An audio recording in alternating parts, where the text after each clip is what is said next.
Clear है। जय हिंद साथियों, नमस्कार। मैं सौरभ सिंह स्वागत करता हूं आपका आपके अपने परिवार रोजगार विद अंकित में। मित्रों, समय हो चुका है दोपहर के 11 बजे और ये समय है आपका केमिस्ट्री की क्लास का, जो कि एएलपी और टेक्नीशियन के लिए चलती है। सभी साथी बहुत बेहतरीन तरीके से कनेक्ट हो जाएंगे और हम सेशन को कंटिन्यू करेंगे। मेरे भाई, आज इसमें टॉपिक थोड़ा सा मिस्टेक हुई है। हमने आपको कल ही बता दिया था कि आज हम पढ़ने वाले हैं टॉपिक इलेक्ट्रिक सेल के बारे में। इसके बारे में पढ़ेंगे मेरे मित्र, हम पढ़ेंगे इलेक्ट्रिक सेल के बारे में पढ़ेंगे। आज का हमारा टॉपिक क्या है? इलेक्ट्रिक सेल है। ठीक है भाई, यानी कि विद्युत सेल। जी गुरु, विद्युत सेल के बारे में पढ़ेंगे।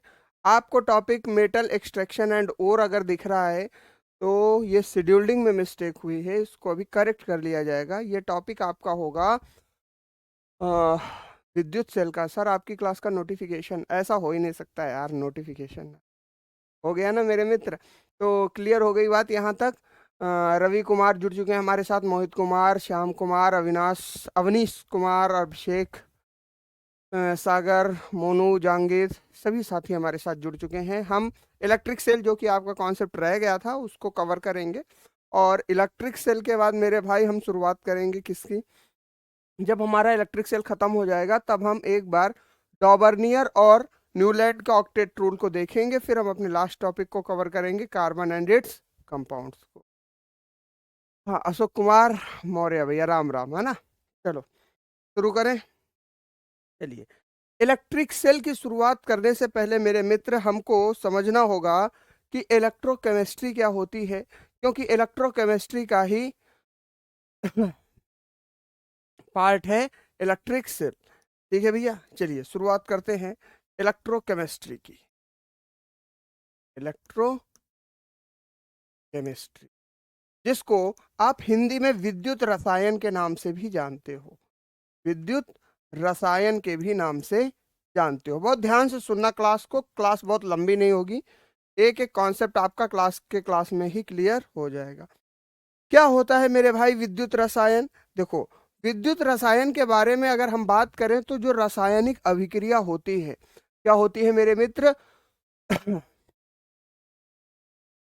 ठीक है मेरे मित्र, जो आपकी रासायनिक अभिक्रिया होती है, रासायनिक अभिक्रिया और विद्युत धारा के बीच में जो अध्ययन किया जाता है, रासायनिक अभिक्रिया और विद्युत धारा के बीच में जो अध्ययन किया जाता है, तो उसे हम क्या कहते हैं? विद्युत रसायन कहते हैं, यानी कि इलेक्ट्रोकेमिस्ट्री कहते हैं। ठीक है, लिख लें। बिल्कुल सर, रासायनिक अभिक्रिया तथा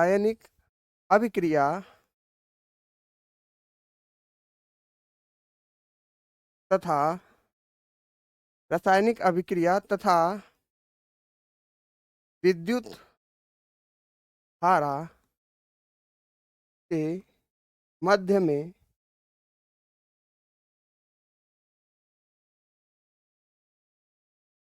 संबंधों का अध्ययन, संबंधों का अध्ययन क्या कहलाएगा? विद्युत रसायन कहलाएगा। जी गुरुजी, कॉन्सेप्ट क्लियर है, विद्युत रसायन कहलाएगा। ठीक है, यहाँ तक किसी को कोई समस्या नहीं होनी चाहिए। बेहतरीन तरीके से आप समझ पा रहे होगे। अगर हम अंग्रेजी में लिखने वाले की बात करें तो इंग्लिश में हम इसे क्या लिखेंगे मेरे मित्र? Relation between, study of relation between, क्या लिखेंगे मेरे भाई? Study of relation between electric current, electric current and chemical equation, chemical equation is known as electrochemistry. ठीक है मेरे भाई, अच्छा, इज नोन एज इलेक्ट्रोकेमिस्ट्री। बहुत ध्यान से सुनना, यहाँ से एक नया कॉन्सेप्ट भी देखने को मिलेगा आपको। देखो गुरुजी, ये इलेक्ट्रोकेमिस्ट्री की बात ही क्यों हुई? आप हमें सीधा सीधा सेल भी तो बता सकते थे। नहीं, देखो, अगर हम बात करें तो सेल किसका पार्ट है? सेल एक ऐसी रासायनिक प्रक्रिया का नाम है जो कहीं ना कहीं रासायनिक ऊर्जा को विद्युत ऊर्जा में परिवर्तित कर रहा है। ठीक है मेरे भाई, क्या कह रहा है? कि सेल क्या है। सेल एक ऐसी प्रक्रिया का नाम है, एक ऐसी डिवाइस, एक ऐसे यंत्र का नाम है जो कहीं ना कहीं रासायनिक प्रक्रिया को किस में परिवर्तित कर रही है, विद्युत प्रक्रिया में परिवर्तित कर रही है। तो सेल को पढ़ने से पहले कहीं ना कहीं हमें यह समझना होगा कि विद्युत धारा और रासायनिक अभिक्रिया के बीच में ये जो कंसंट्रेशन है, जो संबंध है, इसके अध्ययन को हम क्या कहेंगे? इसके अध्ययन को हम क्या कहेंगे मेरे भाई? इलेक्ट्रोकेमिस्ट्री कहेंगे, विद्युत रसायन कहेंगे। ठीक, अब देखिए, अगर हम यहाँ पर बात करें तो सेल के कॉन्सेप्ट को देखते हैं। क्या होता है सेल? देखो, अगर हम सेल के बारे में देखें, यानी कि सेल के बारे में देखें, तो सेल क्या कहता है मेरे भाई? देखो, अगर हम सेल के बारे में बात करें तो सेल वह डिवाइस है जो रासायनिक ऊर्जा का परिवर्तन कर रही है विद्युत ऊर्जा में। सेल कौन सी डिवाइस है भाई? सेल वह यंत्र है, वह यंत्र है जो रासायनिक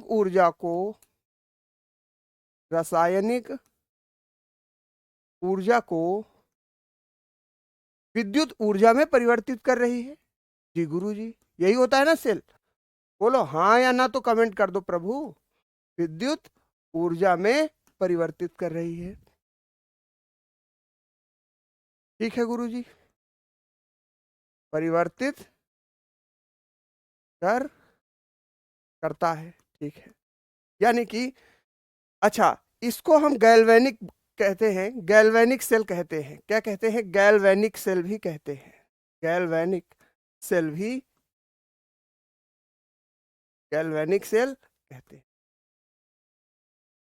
तो कुल मिलाकर अगर हम देखें तो सेल क्या है मेरे भाई? जो विद्युत ऊर्जा को रासायनिक ऊर्जा में जो रासायनिक बफरिंग हो रही है देखना, विद्युत ऊर्जा रासायनिक ऊर्जा को परिवर्तित करता है किसमें? विद्युत ऊर्जा में। क्लियर हो गई बात?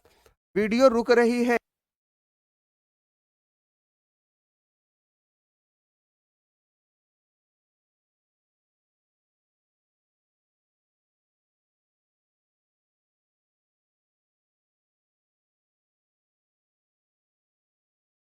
अब ठीक है, बताओ मेरे मित्रों, आवाज अब वीडियो बफरिंग तो नहीं कर रही है?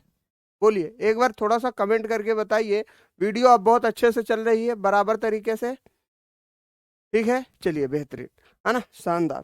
देखो, अगर हम देखें तो वह यंत्र जो रासायनिक ऊर्जा को विद्युत ऊर्जा में परिवर्तित कर दे उसे हम क्या कहेंगे? सेल कहेंगे। बिल्कुल गुरुजी, यानी कि अगर हम इंग्लिश मीडियम वालों के लिए लिखें तो क्या हम लिख सकते हैं?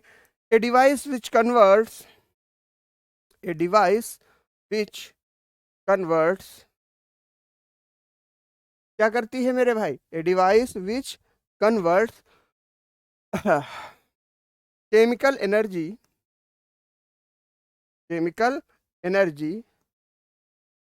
टू इलेक्ट्रिकल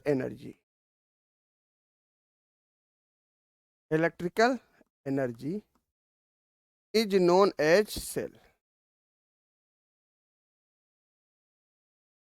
ठीक है भैया, किसी को कोई दिक्कत? अच्छा, अगर अब हम बात करें तो इसमें जो हम सबसे पहला प्रकार देखते हैं, इसका सबसे पहला प्रकार देखेंगे मेरे मित्र इलेक्ट्रोलाइटिक सेल का, यानी कि विद्युत अपघटीय सेल का। ठीक है मेरे भाई, इसका इलेक्ट्रोलाइटिक सेल। जी गुरुजी, इलेक्ट्रोलाइटिक सेल। देखो, यहां पर मैं लिखूंगा कम, आपको फिगर के थ्रू ज्यादा एक्सप्लेन करूंगा, तो बहुत ध्यान से समझिएगा। इसको हिंदी में क्या कहा जाता है मेरे भाई? इसको विद्युत अपघटनी सेल कहते हैं। विद्युत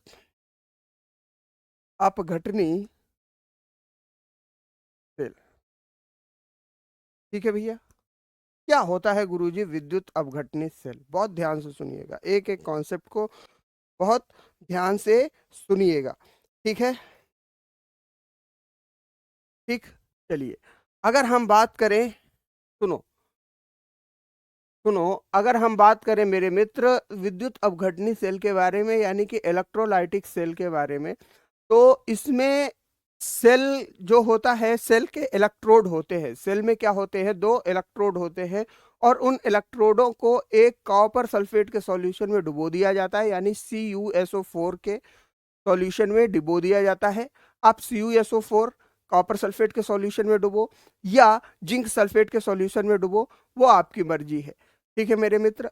उसके बाद क्या होता है, जो कॉपर का चार्ज होता है वो कैथोड पर कलेक्ट हो जाता है, और SO4 का चार्ज कहाँ पर कलेक्ट हो जाता है, एनोड पर कलेक्ट होता है। अब इससे होता क्या है गुरुजी, देखो, जब इस कॉपर सल्फेट में Cu प्लस और SO4 माइनस आयंस जब विघटित होते हैं, आयंस जब टूटते हैं, तब इसमें ये जो रासायनिक इसकी धारा है ये परिवर्तित होने लगती है विद्युत धारा के रूप में। ठीक है मेरे भाई। अब चलिए इसको एक फिगर के माध्यम से समझते हैं। अगर हम बात करें तो ध्यान से देखिएगा फिगर को, सारा खेल फिगर में ही है, अगर ध्यान से देखिएगा इसको।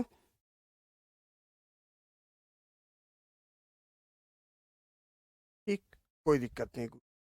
अच्छा, अब इसमें हमने क्या भर दिया, इलेक्ट्रोलाइट भर दिया।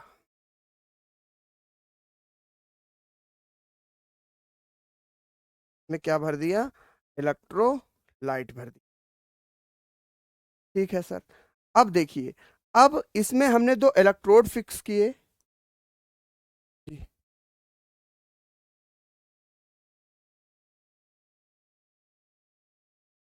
वीडियो रुक रही है, वीडियो रुक रही है मेरे भाई, एक बार कमेंट करके बताओ।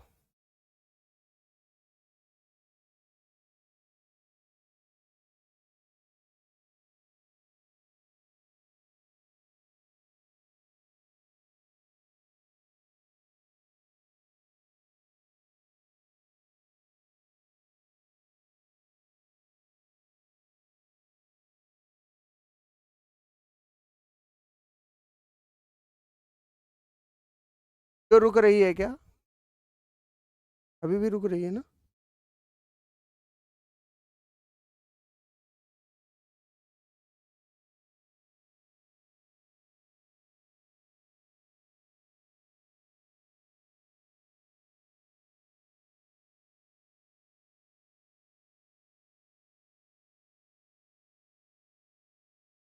हम क्लास कंटिन्यू करें?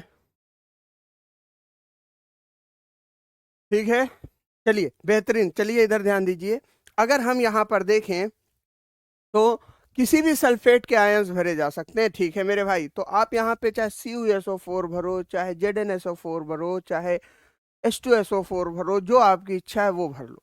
ठीक है, आवाज क्लियर है? ठीक है, चलिए अब देखिए, बहुत ध्यान से समझिए। अगर हम बात करें तो यहाँ पर एक सेल है जिसपे हमने विद्युत अपघटीय भर दिया है, इलेक्ट्रोलाइट भर दिया है, और ये इलेक्ट्रोलाइट हमने कौन सा भरा मेरे मित्र, CuSO4 का इलेक्ट्रोलाइट भरा। हमने CuSO4 भरा, तुम्हारी जो मर्जी हो वो भर लेना। ठीक है मेरे भाई, इलेक्ट्रोलाइट। ठीक है गुरुजी, कोई समस्या? इलेक्ट्रोलाइट क्या होता है गुरुजी, इसको हिंदी में विद्युत अपघट्य कहते हैं। क्या कहते हैं, विद्युत अपघट्य कहते हैं। ठीक है सर, यहां तक कोई समस्या? अब देखो, अगर सेल है और इसमें इलेक्ट्रोड ना हो तो इसका कोई मतलब नहीं बनता। अगर हम देखें तो इसमें दो इलेक्ट्रोड भी फिक्स होंगे गुरुजी, एक इलेक्ट्रोड होगा एनोड का और एक इलेक्ट्रोड होगा कैथोड का। ठीक है, ठीक है मेरे भाई, कोई दिक्कत? अच्छा, अब दो एनोड है जिसके ऊपर पॉजिटिव चार्ज होता है, देखो ध्यान से सुनो, जिसके ऊपर पॉजिटिव चार्ज होगा, जिस हिसाब से धनात्मक आवेश होगा जिसके ऊपर, वो क्या कहलाएगा, वो इलेक्ट्रोलाइटिक सेल में जिस इलेक्ट्रोड के ऊपर पॉजिटिव चार्ज होगा वो इलेक्ट्रोलाइटिक सेल में एनोड कहलाएगा। ठीक है गुरुजी, ठीक। अच्छा, अगर यही गैल्वेनिक सेल होता तो ये कैथोड कहलाता, पॉजिटिव चार्ज वाला, लेकिन अगर इलेक्ट्रोलाइटिक सेल है तो ये एनोड कहलाएगा, और जिसके ऊपर निगेटिव चार्ज है मेरे भाई, ये क्या कहलाएगा, ये कैथोड कहलाएगा। ठीक है सर, कोई दिक्कत नहीं, कोई समस्या यहां तक? ये दो क्या हो गए, ये दोनों हो गए मेरे मित्र इलेक्ट्रोड हो गए। क्या हो गए, ध्यान से सुनिएगा, ये दोनों क्या हो गए, इलेक्ट्रोड हो गए। ठीक है सर। अच्छा, इनको एक सर्किट से एक विद्युत परिपथ से कनेक्ट किया गया है, इनको एक विद्युत परिपथ से कनेक्ट किया गया है, जिसमें V वोल्ट का वोल्टेज प्रवाहित किया जाता है। ठीक है मेरे भाई। V वोल्ट का वोल्टेज जब प्रवाहित किया जाता है, जैसे ही ये V वोल्ट का वोल्टेज यहाँ पर पहुंचेगा या I करंट की धारा पहुंचेगी, तो ये जो आयंस हैं ये जो CuSO4 के आयंस हैं ये अलग अलग खंडों में विघटित होना शुरू हो जाएंगे, यानी कि अलग अलग भाग में टूट जाएंगे। क्यों? क्योंकि अब इसमें विद्युत धारा का प्रवाह होना प्रारंभ हो गया है, यानी कि जैसे ही इलेक्ट्रिक करंट इसमें फ्लो करेगा वैसे ही CuSO4 यानी कि Cu जिसमें प्लस के आयंस हैं और SO4 जिसमें माइनस के आयंस हैं, ये अलग अलग स्थान पर विघटित होना शुरू हो जाएंगे। कोई समस्या यहां तक? बोलो भाई किसी को। यहां तक कॉन्सेप्ट क्लियर है कि नहीं क्लियर है? बोलो क्या है। एक बार मैं फिर से रिपीट कर रहा हूं, बहुत ध्यान से देखिएगा। अगर हम बात करें मेरे मित्र, तो ये एक इलेक्ट्रोलाइटिक सेल का कॉन्सेप्ट है जिस पर हमने एक इलेक्ट्रोलाइट भरा हुआ है जो कि बना हुआ है CuSO4 का। आप CuSO4 से भरो, ZnSO4 से भरो, H2SO4 से भरो, जिससे भरो तुम्हारी मर्जी। हमने CuSO4 ले लिया, ठीक। अब CuSO4 का इलेक्ट्रोलाइट भर दिया। इसमें हमने क्या किया मेरे मित्र, दो इलेक्ट्रोड लगा दिए, एक कैथोड इलेक्ट्रोड लगा दिया, एक एनोड इलेक्ट्रोड लगा दिया। जैसा कि विद्युत अपघटनीय सेल के बारे में बात हो रही है, इलेक्ट्रोलाइटिक सेल के बारे में बात हो रही है, तो इलेक्ट्रोलाइटिक सेल में जो पॉजिटिव चार्ज पर होगा वो एनोड होगा और जो निगेटिव चार्ज पर होगा वो कैथोड होगा। लेकिन याद रखिए, अगर हम बात गैल्वेनिक सेल के करें तो कैथोड और इलेक्ट्रोड बार बार आपस में बदल जाएंगे, यानी कि पॉजिटिव पर कैथोड और निगेटिव पर एनोड हो जाएगा। क्लियर रखना इस बात को। यहां तक क्लियर? अब क्या किया हमने गुरुजी, इलेक्ट्रोड लगा दिए, उसके बाद इसको हमने एक पोटेंशियल से कनेक्ट किया, यानी कि विभव से कनेक्ट किया। तो अब जैसे ही इसके स्विच को ऑन किया गया तो इसमें विद्युत धारा का प्रवाह होना शुरू हो गया। ठीक है भैया, विद्युत धारा का प्रवाह होना शुरू हो गया। अमित चक्करा जी अभी बता रहा हूं गैल्वेनिक क्या होते हैं, ये भी पहले ध्यान से समझ लो। ठीक, यहां से क्लियर हो गया।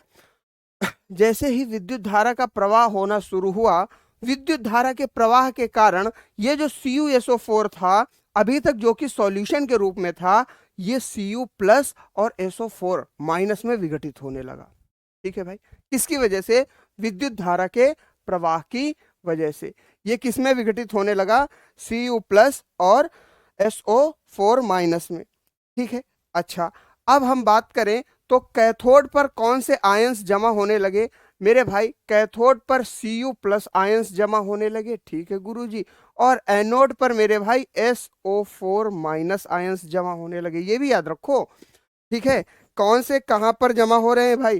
कैथोड पर Cu प्लस जमा होने लगे और एनोड पर SO4 माइनस जमा होने लगे। ठीक, अब यहां पर जैसे ही आयन का विघटीकरण हुआ, जैसे ही प्लस और माइनस में आयंस टूटे, तो जैसे ही प्लस और माइनस में आयंस टूटे तो यहां पर क्या हुआ मेरे भाई? जो रासायनिक ऊर्जा थी वो कहीं ना कहीं विद्युत ऊर्जा में परिवर्तित होने लगी। क्यों? क्योंकि आप जानते हो विद्युत का कॉन्सेप्ट क्या होता है, जब इलेक्ट्रॉन प्रवाहित होंगे उसके विपरीत दिशा में धारा प्रवाहित होना शुरू हो जाएगी। ठीक है भैया, कोई समस्या यहां तक? कोई दिक्कत? तो ये था इलेक्ट्रोलाइटिक सेल। अब मैं इसके बारे में थोड़ी थोड़ी बातें लिख देता हूं। ठीक, चलिए मेरे भाई, कॉन्सेप्ट को समझते हुए लिख लेते हैं। अगर हम देखें,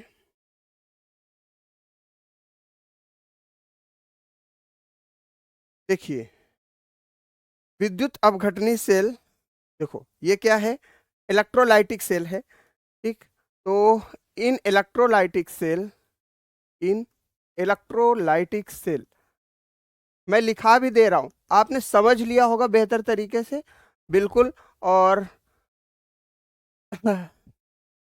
अब लिख भी लीजिए, in electrolytic cell there is two plates, there is two plates, ध्यान से ध्यान से, there is two plates known as electrodes. क्या कहते हैं उन प्लेट्स को? इलेक्ट्रोड्स कहते हैं। ठीक है गुरु, ठीक है, कोई समस्या? यानी कि अच्छा, और एक चीज समझ लो, ये तो बात हो गई कौन सी दो प्लेट्स हैं। देखो यहां पर दिख रही है ना एनोड और कैथोड, मैं बार बार आपको फिगर इसलिए दिखा रहा हूं जिससे कॉन्सेप्ट एकदम क्लियर हो जाए। ठीक है ना, दो प्लेट हैं जिनको हम क्या कहेंगे? कैथ इलेक्ट्रोड कहेंगे। ठीक है, कोई समस्या यहां तक?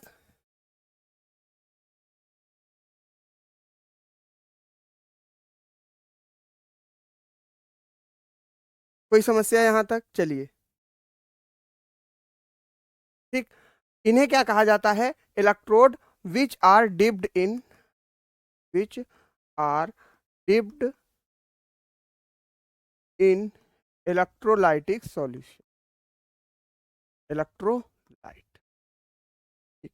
अगर हम देखें तो क्या लिख सकते हैं? विद्युत अपघटीय सेल में, विद्युत अपघटीय सेल में, सेल में दो इलेक्ट्रोड होते हैं। कितने? दो प्लेटें होती हैं, दो प्लेट्स होती हैं, होती हैं, जिन्हें इलेक्ट्रोड कहा जाता है। जिन्हें क्या कहा जाता है? इलेक्ट्रोड कहा जाता है। ठीक है गुरुजी, इलेक्ट्रोड कहा जाता, ठीक है भैया। इन इलेक्ट्रोडों को, इन इलेक्ट्रोडों को विद्युत अपघट्य में डुबो दिया जाता है। ठीक है, विद्युत अपघट्य में डुबो दिया जाता है। जी गुरु, डुबो दिया जाता, विद्युत अपघट्य को किसमें डुबो दिया गया? बताओ भैया अमित चक्रा, क्या दिक्कत है यार तुमको? ठीक, मतलब मैं आपकी बात सुन रहा हूं तो आप उसको लिटरली निगेटिव ले रहे हो दोस्त, है ना? मैं आपके एक एक कॉन्सेप्ट का रिप्लाई कर रहा हूं, आप जो भी बोल रहे हो उसको मैं रिप्लाई कर रहा हूं, लेकिन इसका मतलब ये नहीं है कि आप मतलब अपोजिट बात करने लगोगे। तो थोड़ा सा आप भी मर्यादा बना के रखिए। आपका कोई आपका यदि कोई प्रश्न है बिल्कुल पूछिए, थोड़ा सा आगे के कॉन्सेप्ट पे देखिए, क्या पता आगे वाले कॉन्सेप्ट में आपका सिलेबस क्वेश्चन कवर हो जाए। ठीक है भैया। अमित चक्रा जी थोड़ा सा तो ध्यान रखो यार, कोई समस्या?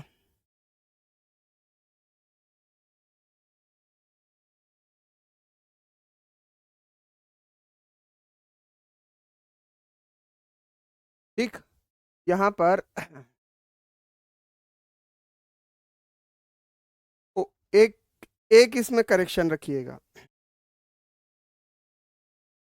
ठीक है मेरे भाई, यहाँ तक क्लियर हो गया? चलिए अच्छा, अब हम अगले कॉन्सेप्ट पर आते हैं, तो ध्यान से समझिएगा। अच्छा, एक पिछले वाले सेल पे ये एनोड है और ये कैथोड है। ठीक है, इनके टर्मिनल्स रिवर्स होते हैं यार।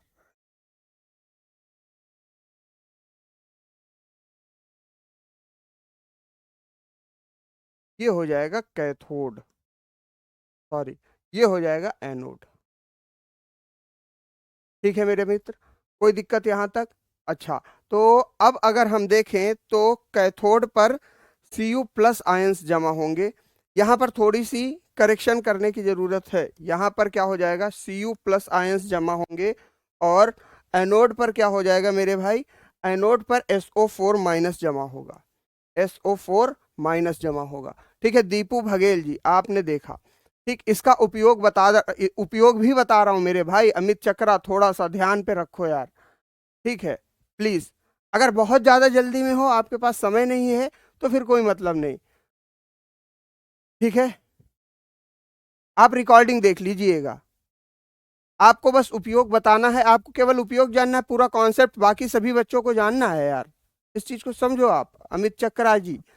ठीक है, बहुत ध्यान से समझो, क्योंकि कॉन्सेप्ट आपने समझ लिया, उपयोग भी आप समझ जाओगे भाई। चलिए अब हम आगे बढ़ते हैं।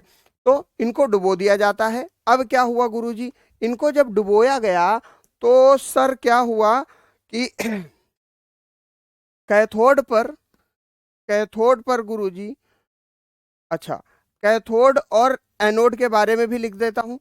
ये इलेक्ट्रोड दो प्रकार के होते हैं, ये इलेक्ट्रोड दो प्रकार के होते हैं।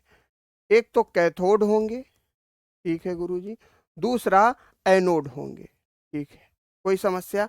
अच्छा, अगर हम बात करें तो कैथोड पर धन आयन पाए जाएंगे। कैथोड पर क्या पाए जाएंगे? धन आयन पाए जाएंगे, धन आयन पाए जाएंगे। यानी कि पॉजिटिव आयंस पाए जाएंगे, और एनोड पर क्या पाया जाएगा, ऋण आयन पाए जाएंगे, ऋण आयन यानी कि निगेटिव आयंस पाए जाएंगे। ठीक है गुरुजी। अब क्या हुआ, जैसे ही विद्युत धारा इनमें प्रवाहित होने लगी, यानी कि on passing electric current, on passing electric current, electric current, जैसे ही विद्युत धारा इसमें प्रवाहित होने लगी, यानी कि मैं लिख देता हूं, विद्युत धारा प्रवाहित करने पर, विद्युत धारा प्रवाहित करने पर, प्रवाहित करने पर, ठीक है गुरुजी, विद्युत धारा प्रवाहित करने पर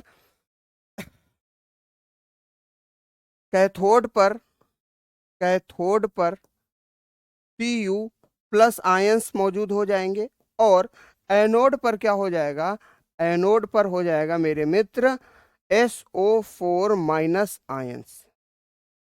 ठीक है, यानी कि जो पॉजिटिव आयन है CO, ठीक है, कैथोड पर Cu प्लस, और एनोड पर क्या हो जाएंगे मेरे भाई, SO4 माइनस आयंस उपस्थित हो जाएंगे। ठीक है, कोई दिक्कत यहां तक, कोई दिक्कत। चलिए अब हम बात करेंगे तो कॉन्सेप्ट ये आता है, ध्यान से देखिएगा, कि निगेटिव आयंस कहाँ जा रहे हैं, यानी कि इलेक्ट्रॉन्स कहाँ जा रहे हैं, एनोड पर जा रहे हैं। तो अब प्रश्न ये भी पूछ सकता है मेरे भाई कि कहाँ पर ऑक्सीडेशन हो रहा है, कहाँ पर रिडक्शन हो रहा है, कहाँ पर ऑक्सीडेशन हो रहा है या कहाँ पर रिडक्शन हो रहा है, क्वेश्चन यहां पर आता है, ध्यान से सुनिएगा।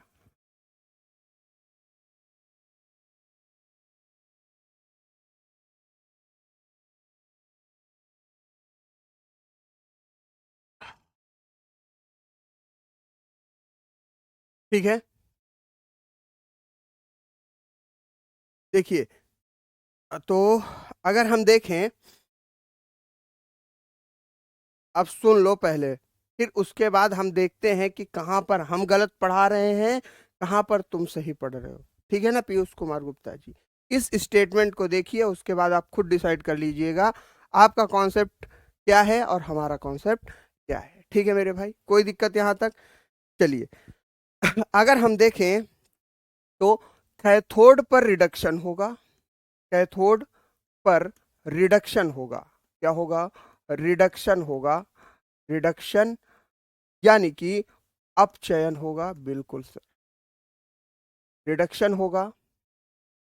ठीक है, अच्छा, और एनोड पर, और एनोड पर, एनोड पर ऑक्सीडेशन होगा, बात खत्म, ऑक्सीडेशन होगा। ठीक है भैया, यानी कि एनोड पर क्या होगा, ऑक्सीकरण होगा, ऑक्सीकरण होगा। ध्यान से देखिए, मैंने क्या कहा, एनोड पर ऑक्सीकरण होगा, और ठीक है, एनोड पर ऑक्सीकरण होगा और कैथोड पर रिडक्शन होगा। अब आपका सीधा कॉन्सेप्ट मैं यहां पर क्लियर कर देता हूं। देखिए, एनोड पर अगर ऑक्सीकरण हो रहा है तो इसका मतलब है कि एनोड पर से निगेटिव चार्ज लॉस हो रहा होगा। ठीक है मेरे भाई, और कैथोड पर रिडक्शन होने का मतलब, कैथोड पर क्या हो रहा है मेरे भाई, रिडक्शन हो रहा है। मैंने आपको पहले भी बताया था ऑक्सीडेशन, ऑक्सीडेशन और रिडक्शन के बारे में। ठीक है, तो उसको करेक्ट कराया ना वेदांत प्रताप सिंह। ठीक है, चलिए अगर हम यहां पर देखें तो अब यहां पर हम क्या कह रहे हैं मेरे भाई कि कैथोड पर क्या हो रहा है, कैथोड पर हो रहा है ऑक्सीडेशन, कैथोड पर हो रहा है रिडक्शन, और एनोड पर क्या हो रहा है, ऑक्सीडेशन हो रहा है। ठीक है मेरे भाई, तो अगर हम देखें तो एनोड पर ऑक्सीडेशन होने का मतलब इलेक्ट्रॉन्स गेन हो रहे होंगे, तभी एनोड पर ऑक्सीडेशन होगा। ऑक्सीकरण यानी कि जब ऑक्सीजन की वृद्धि हो रही हो या इलेक्ट्रॉन की वृद्धि हो रही हो तो क्या करेंगे मेरे भाई, एनोड पर ऑक्सीडेशन हो रहा है और कैथोड पर ऑक्सीडेशन, कैथोड पर रिडक्शन हो रहा है, यानी कैथोड पर अपचयन हो रहा है, और एनोड पर क्या हो रहा है मेरे भाई, ऑक्सीडेशन हो रहा है। यहां तक बोलो, किसी को कोई समस्या। ठीक, कोई दिक्कत यहां तक? चलिए, अगर हम देखें तो अब कैथोड पर ऑक्सीडेशन और एनोड पर रिडक्शन होने के बाद, यानी कि कैथोड पर रिडक्शन और एनोड पर ऑक्सीडेशन होने के बाद अब इसके अनुप्रयोग आते हैं कि अनुप्रयोग क्या होंगे, एप्लीकेशन क्या होंगे।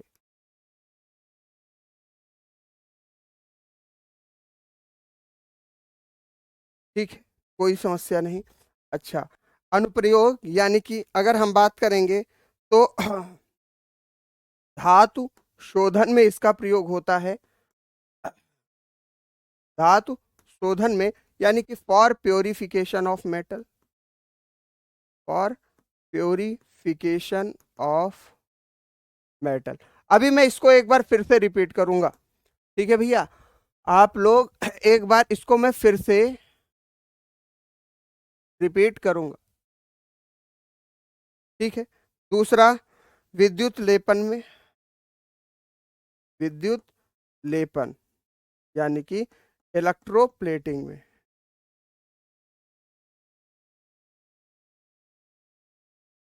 तीसरा क्या कह रहा है, विद्युत छपाई में। अब देखो ध्यान से, ठीक, अब देखो, विद्युत इलेक्ट्रोप्लेटिंग क्या होती है, किसी भी धातु के ऊपर मेटल की परत चढ़ाना। अब देखिए, इसको एक बार फिर से रिपीट कर रहा हूं मैं, पूरा कॉन्सेप्ट स्पीड में देख लीजिए क्या होता है पूरा कॉन्सेप्ट। देखिए, अगर हम विद्युत अपघटनी सेल के बारे में बात करेंगे, किसके बारे में, विद्युत अपघटनी सेल, क्योंकि इसमें कुछ ज्यादा ही लफड़ा हो गया, ज्यादा कंफ्यूजन हो रहा है, यहां पर ध्यान दे लीजिए।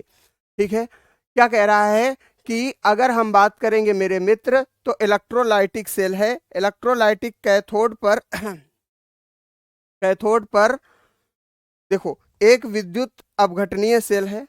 ठीक है मेरे भाई, चलो अगर हम यहां पर देखें तो इस विद्युत विद्युत अपघटनीय सेल की पूरी स्ट्रक्चर को समझते हैं। पूरा स्ट्रक्चर क्या कह रहा है कि इसमें एक इलेक्ट्रोलाइटिक सॉल्यूशन भरा गया, CuSO4 भरा गया, इलेक्ट्रोलाइट भरा गया। ठीक, इलेक्ट्रोलाइट भरने के साथ साथ दो प्लेट्स लगाई गई, अभी बहुत ध्यान से समझ लीजिएगा मेरे भाई। ठीक, एक इलेक्ट्रोलाइट भरा गया CuSO4, ठीक, और इसमें दो प्लेट्स लगाई गई, इन प्लेट्स को हमने क्या नाम दिया, इलेक्ट्रोड दिया। ठीक, प्लेट्स दो प्रकार की होंगी, एक होगी कैथोड होगी और दूसरी होगी एनोड होगी।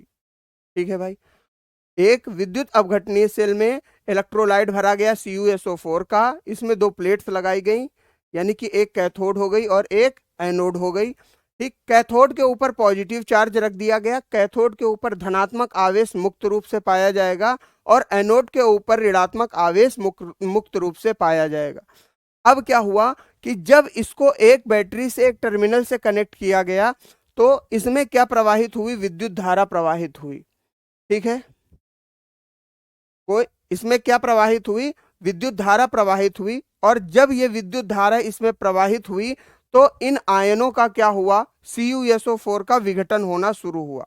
CuSO4 का विघटन होना शुरू हुआ। जैसे ही इनका विघटन होना शुरू हुआ, जैसे ही इसका CuSO4 का विघटन होना शुरू हुआ, कब विघटन हुआ, जब विद्युत धारा प्रवाहित की गई, जब विद्युत धारा प्रवाहित की गई। ठीक, विद्युत धारा प्रवाहित की गई।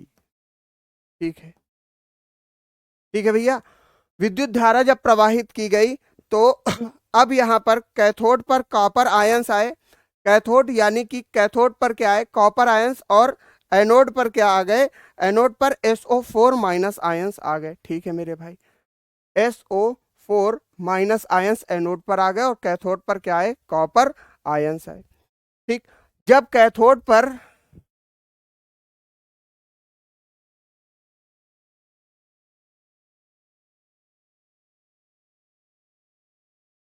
ठीक है मेरे भाई, कैथोड पर क्या है, देखिए आप कह रहे हो कि कैथोड पर माइनस चार्ज होगा, कैथोड पर धनायन मुक्त रूप से मौजूद होगा। ध्यान से देख लीजिए, कैथोड पर धनायन मुक्त रूप से स्थित होगा, स्थित होगा। और अगर हम एनोड के बारे में बात करें तो एनोड पर ऋणायन मुक्त रूप से एनायन ऋणायन मुक्त रूप से स्थित होगा। बहुत साफ सीधी बात है,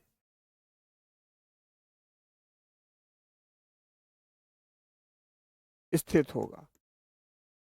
ठीक है भैया। अब यहां पर जब विद्युत धारा अब प्रवाहित की गई तो कैथोड पर Cu+ आ गया और एनोड पर SO4- आया। ठीक है मेरे भाई। अगर हम देखें तो विद्युत धारा प्रवाहित होने के बाद कैथोड पर Cu+ और एनोड पर Cu- आया। अब इसके बाद क्या हुआ कि अब कह रहा है कि इनमें ऑक्सीडेशन होता है, कैथोड पर रिडक्शन हो रहा है और एनोड पर ऑक्सीडेशन हो रहा है। तो अगर हम देखें क्या एनोड पर वास्तविकता में ऑक्सीडेशन हो रहा है? बिल्कुल हो रहा है सर, एनोड पर ऑक्सीडेशन हो रहा है, क्योंकि निगेटिव चार्ज हमारा कलेक्ट कहाँ, निगेटिव चार्ज यहां से कहाँ रिलीज हो रहा है? एनोड पर। और अगर हम देखें तो कैथोड पर रिडक्शन यानी कि अपचयन की प्रक्रिया हो रही है। ठीक। अपचयन और उपचयन क्या होता है? अपचयन और उपचयन के बारे में बात करें तो ऑक्सीडेशन, यहां पर ऑक्सीजन की कमी होती है। ठीक है, ऑक्सीजन की कमी होती है, या निगेटिव इलेक्ट्रॉन्स की क्या होगी मेरे भाई? निगेटिव चार्ज की क्या होगी? कमी होगी। ठीक है। और ऑक्सीडेशन में ऑक्सीजन की वृद्धि होती है, ऑक्सीजन की वृद्धि होती है। ऑक्सीजन के वृद्धि के साथ साथ निगेटिव इलेक्ट्रॉन्स यानी कि निगेटिव आयंस की वृद्धि होती है। ठीक है। अगर हमने कहा, अब आपको समस्या कैथोड और एनोड में आ रही है, तो सीधी सी बात, मैंने ये कहा कि एनोड पर ऋणायन मुक्त रूप से पाए जाएंगे। एनायन अगर मुक्त रूप से, ऋणायन अगर मुक्त रूप से पाए जा रहे हैं तो एनसीईआरटी में कैथोड को ऋण इलेक्ट्रोड कहते हैं। शिवाजी आप कह रहे हो कैथोड को ऋण इलेक्ट्रोड नहीं भाई, कैथोड पर पॉजिटिव इलेक्ट्रॉन मुक्त रूप से पाए जाएंगे। आप एक बार चेक करिएगा, एनसीईआरटी ही चेक करिएगा। बात समझ में आई? उसके बाद आप कंफ्यूजन पा लिए। देखिए कैथोड और एनोड में अगर आपको समस्या आ रही है तो कैथोड पर मैं बार बार कह रहा हूं कि पॉजिटिव आयंस जो होंगे वो फ्रीली एग्जिस्ट करेंगे। एक नहीं 20 बार बता चुका हूं मैं, पॉजिटिव आयंस कैथोड पर फ्री रूप से एग्जिस्ट करेंगे और एनोड पर क्या होंगे? निगेटिव आयंस एग्जिस्ट करेंगे, निगेटिव फ्री आयंस एग्जिस्ट करेंगे। ठीक है भैया, निगेटिव फ्री आयंस एग्जिस्ट करेंगे किस पर? एनोड पर। आप चेक कर लीजिए कहीं पर भी। बात समझ में आई? ठीक। इसीलिए निगेटिव आयंस एग्जिस्ट कर रहे हैं एनोड पर, तभी एनोड का ऑक्सीडेशन हो रहा है। अगर आप सोचो निगेटिव आयंस एनोड पर नहीं होते तो क्या ऑक्सीडेशन होता? आप खुद सोचो इस बात को। स्टेटमेंट मैंने ये भी तो लिखी है आगे कि चलो एक बार को मैंने मान लिया कैथोड एनोड पे कंफ्यूजन हो रहा है आपको, बिल्कुल होना भी चाहिए, स्वाभाविक सी बात है। लेकिन ये स्टेटमेंट से पढ़कर कैथोड पर रिडक्शन और एनोड पर ऑक्सीडेशन, यहां से आप क्या समझ पा रहे हो भाई? ठीक है, सीधी सीधी बात कह रहा है, कैथोड पर रिडक्शन और एनोड पर ऑक्सीडेशन होने का मतलब क्या है कि एनोड पर ऑक्सीडेशन तभी होगा जब एनोड पर निगेटिव चार्ज होगा। अगर एनोड पर पॉजिटिव चार्ज होता तो क्या एनोड पर ऑक्सीडेशन होता? पॉसिबल ही नहीं था। ठीक है भैया, कोई समस्या यहां तक? एक बार इसको फिर से क्लिक कीजिएगा। ठीक। दूसरी चीज, अगर कैथोड पर रिडक्शन हो रहा है यानी कि वहां पर निगेटिव चार्ज की कमी है, तभी तो कैथोड पर पॉजिटिव चार्ज उत्पन्न होगा। कैथोड हमेशा पॉजिटिव रहेगा मेरे भाई। अगर हम यहां पर देखें तो कैथोड पर निगेटिव चार्ज की कमी है यानी कि तभी रिडक्शन हो रहा है। जब निगेटिव चार्ज की कमी होगी तभी तो कैथोड पर धनायन मुक्त रूप से स्टेब्लिश होगा। अगर यहां पर ऋणायन मुक्त रूप से स्टेब्लिश होता तो कैथोड क्या हो जाता? निगेटिव हो जाता। ठीक है, कोई समस्या यहां तक? बोलो।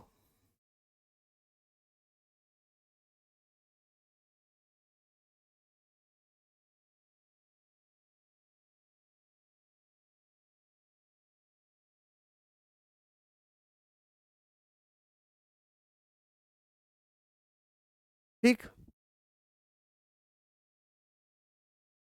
है ना, कोई दिक्कत यहां तक? है ना? आप लोग भी बार बार कमेंट करके कंफ्यूजन क्रिएट कर रहे हो। कैथोड पॉजिटिव, निगेटिव होगा आपका एनोड, क्योंकि स्पेशली ये कह रहा है हमें कोई लेना देना नहीं पीछे हमने क्या किया, हमें सीधा सीधा लेना देना इस स्टेटमेंट से है। कैथोड पर अगर रिडक्शन हो रहा है मेरे भाई, तो एनोड, कैथोड पर रिडक्शन होने का मतलब ऑक्सीजन या निगेटिव चार्ज की कमी हो रही होगी, ठीक। और एनोड पर अगर ऑक्सीडेशन हो रहा है तो यानी कि ऑक्सीजन की वृद्धि के साथ साथ इलेक्ट्रॉन्स की भी वृद्धि हो रही होगी। यानी कि अगर हम यहां पर बात करें तो ऑक्सीजन की वृद्धि के साथ साथ आयंस की वृद्धि हो रही होगी, तभी तो ऑक्सीडेशन होगा, नहीं तो ऑक्सीडेशन ही नहीं संभव था। बात समझ में आई? मैं पूरे इस इलेक्ट्रोलाइटिक सेल में इस कॉन्सेप्ट को मानता हूं। इस कॉन्सेप्ट के आधार पर हमने वहां पर चार्ज प्लेस किए।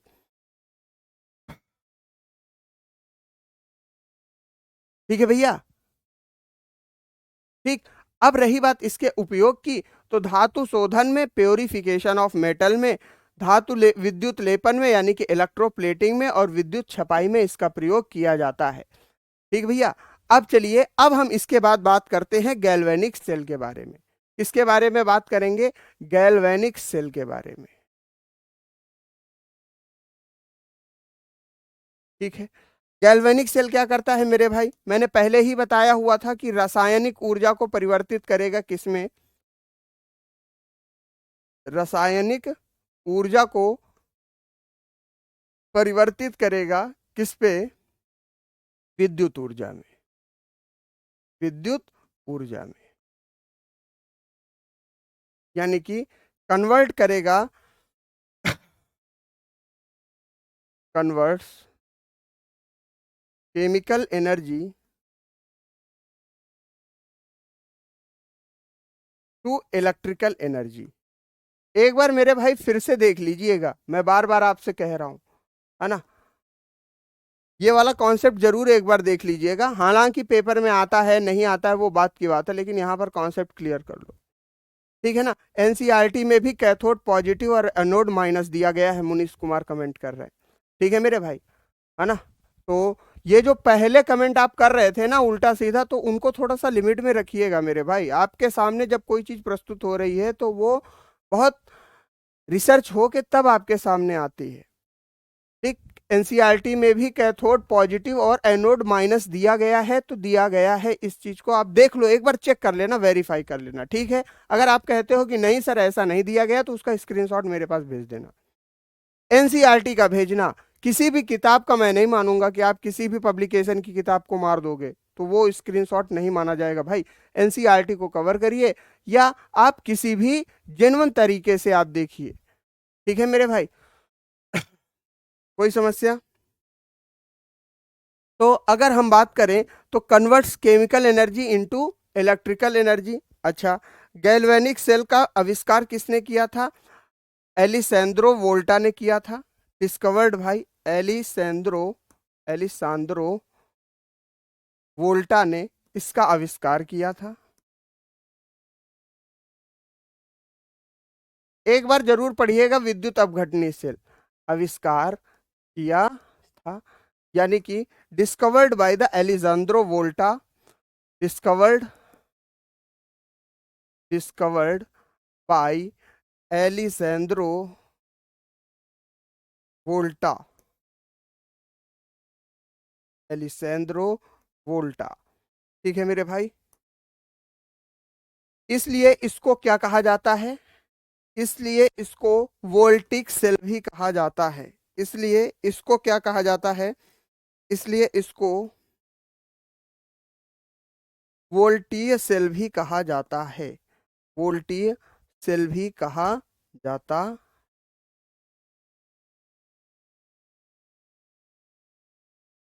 वोल्टीय सेल भी कहा जाता है। Known as voltaic cell, known as voltaic cell. ठीक है सर, कोई दिक्कत? ये हो गया गैल्वेनिक सेल के बारे में। अब अगर हम गैल्वेनिक सेल के बारे में देखें, तो गैल्वेनिक सेल के दो टाइप होते हैं। गैल्वेनिक सेल के दो टाइप होते हैं। पहला प्राइमरी सेल, प्राइमरी सेल, और दूसरा सेकेंडरी सेल। Secondary cell. ठीक है मेरे भाई, कोई समस्या यहां तक? ठीक। अच्छा, प्राइमरी सेल को क्या कहेंगे? प्राथमिक सेल कहेंगे, प्राथमिक सेल कहेंगे, प्राथमिक सेल कहेंगे। और सेकेंडरी सेल को हम क्या कहेंगे? द्वितीयक सेल। अब देखिए, द्वितीयक सेल कहेंगे। ठीक है गुरुजी। अगर हम बात करें तो प्राथमिक सेल की क्या खासियत होती है? ये रिचार्जेबल नहीं होते, ये रिचार्जेबल नहीं होते। ठीक है, ये रिचार्जेबल नहीं होते। दूसरा, अगर हम देखें तो द्वितीयक सेल क्या होते हैं? ये पुनः रिचार्ज किए जा सकते हैं, यानी कि इनका उपयोग बार बार किया जा सकता है। यह पुनः रिचार्ज किए जा सकते हैं। ठीक है भैया, कोई दिक्कत? अच्छा, अब यहां पर देखिएगा, ये रिचार्जेबल नहीं होते। अगर हम प्राथमिक सेल के बारे में बात करें तो प्राथमिक सेल के प्रकार कौन कौन से? एक तो है डैनियल सेल, डैनियल सेल। ठीक है गुरुजी। दूसरा, दूसरा क्या होता है मेरे मित्र? डैनियल सेल के बाद अगर हम बात करें तो दूसरा हो जाएगा मेरे भाई शुष्क सेल, यानी कि जिसको आप ड्राई सेल के नाम से जानते हो, शुष्क सेल। ठीक है भाई जी गुरुजी। और तीसरा कॉन्सेप्ट हमारे पास क्या आ जाएगा? तीसरा आ जाएगा भैया शुष्क सेल के बाद मरकरी सेल, मरकरी सेल। ठीक है भाई, मरकरी सेल। ये हो गए प्राइमरी सेल। इनका एक बार उपयोग करेंगे, उसके बाद दोबारा हम उपयोग नहीं कर सकते। ठीक है, कोई दिक्कत यहां तक? एक बार उपयोग करने के बाद हम इनका दोबारा उपयोग नहीं कर सकते। और अगर हम सेकेंडरी सेल के बारे में बात करें तो एक इनका एक एग्जाम्पल हो जाएगा सीसा संचायक बैटरी, सीसा संचायक बैटरी। ठीक है भैया, सीसा संचायक बैटरी, यानी कि जिसको आप अंग्रेजी में लीड स्टोरेज बैटरी भी कहते हो, लीड स्टोरेज बैटरी भी कहते हो। ठीक है, कोई दिक्कत? ठीक। दूसरा, अगर हम बात करें तो दूसरा हो जाएगा निकल cadmium battery, nickel cadmium battery, cadmium battery. ठीक है, NiCd बैटरी। ठीक है, ये क्या होगी? ये रिचार्जेबल है, इनको दोबारा पुनः उपयोग में लाया जा सकता है। डेनियल का हिंदी भैया डेनियल ही होगा, कोई नया डेनियल मतलब कोई नया शब्द नहीं है जिसका हिंदी में प्रयोग किया जा सके। ठीक है मेरे भाई, अब देखिए गैल्वेनिक सेल के दो प्रकार, प्राइमरी और सेकेंडरी। डेनियल सेल है, ड्राई सेल है और मरकरी सेल है। अच्छा, अब क्या पूछ लेगा भाई? कभी कभी पूछ लेता है आपसे ड्राई सेल का वोल्टेज। तो 1.5 वोल्ट होता है ड्राई सेल का वोल्टेज। और अगर हम बात करें मरकरी सेल का वोल्टेज पूछ लेगा तो 1.35 वोल्ट होगा। कभी कभी पूछता है, अक्सर पूछा नहीं जाता। ठीक है, यहां तक क्लियर हो गया। और अगर हम बात करें तो ये रिचार्जेबल नहीं है, यानी कि एक बार उपयोग होने के बाद इनको फेंक दिया जाता है। प्रदूषण का मुख्य कारण था मरकरी सेल, इसलिए अब इसके उपयोग पर पाबंदी लगा दी गई। ठीक है भैया, हाँ बताओ, बताओ मेरे मित्र। ठीक, क्या डाउट है?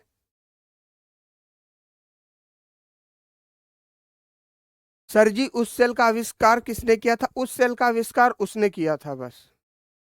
सेल का नाम बताइए, तभी तो हम उसका बताएंगे ना भाई, कौन से सेल के बारे में आप पूछ रहे हो। ठीक है मेरे भाई, देखिए मैं पुनः एक बार कह रहा हूं कि आप एक बार पुनः इस वाले कॉन्सेप्ट को जरूर ध्यान दे लीजिएगा, इलेक्ट्रोलाइटिक सेल के कॉन्सेप्ट को जरूर ध्यान दे लीजिएगा। ठीक है ना? मैं पुनः कह रहा हूं कि धनायन मुक्त रूप से कहां पर स्थित होगा? कैथोड पर। और ऋणायन मुक्त रूप से कहां पर स्थित होगा? एनोड पर। ठीक है भैया, धनायन मुक्त रूप से कैथोड पर और अनायन मुक्त रूप से एनोड पर। इसी का सारा खेल है, इसी का सारा कंफ्यूजन है, इसी का सारा भ्रम है। ठीक है मेरे भाई, ठीक है दोस्त, इसी का सारा कॉन्सेप्ट का भ्रम होता है। अगर हम यहां पर देखें तो कैथोड पर मैं बार बार कह रहा हूं कि पॉजिटिव चार्ज होगा, धनायन होगा, धनायन होगा, धनायन होगा। और एनोड पर क्या होगा, ऋणायन होगा, यानी कि निगेटिव आयन होगा। ठीक है, एक बार आप कंफर्म कर लीजिएगा, एनसीईआरटी देख लीजिएगा या कोई भी अन्य रिसोर्स देख लीजिएगा। देखो कई किताबों में एनोड को पॉजिटिव बताया है, यहां पर निगेटिव बता दिया, कैथोड को निगेटिव बताया है, एनोड को पॉजिटिव बताया, लेकिन रियल कॉन्सेप्ट जो आपका एनसीईआरटी जिस पर बिलीव करती है वो है कैथोड का पॉजिटिव, एनोड का निगेटिव। अगर ये कॉन्सेप्ट इसमें क्लियर हो गया तो भैया पूरा सेल क्लियर हो जाएगा, कोई दिक्कत, कोई डाउट, कोई समस्या नहीं उत्पन्न होगी। ठीक है मेरे भाई, ठीक। और बाकी हम कल की क्लास में इन सभी सेलों के बारे में विस्तार से चर्चा कर लेंगे थोड़ी थोड़ी, या हम न्यूलैंड एवं ऑक्टेव रूल को भी कवर करेंगे। ठीक है मेरे भाई, ठीक। ये सारा कॉन्सेप्ट किसका है, ये सारा कॉन्सेप्ट किसका है, एनोड और कैथोड का है। ठीक है मेरे भाई, यहां तक किसी को कोई दिक्कत? ठीक, ठीक। अगर आपका कोई डाउट है तो बिल्कुल मैसेज कीजिएगा, हम देखेंगे उसको, है ना। ठीक, धन्यवाद, राम राम, जय हिंद।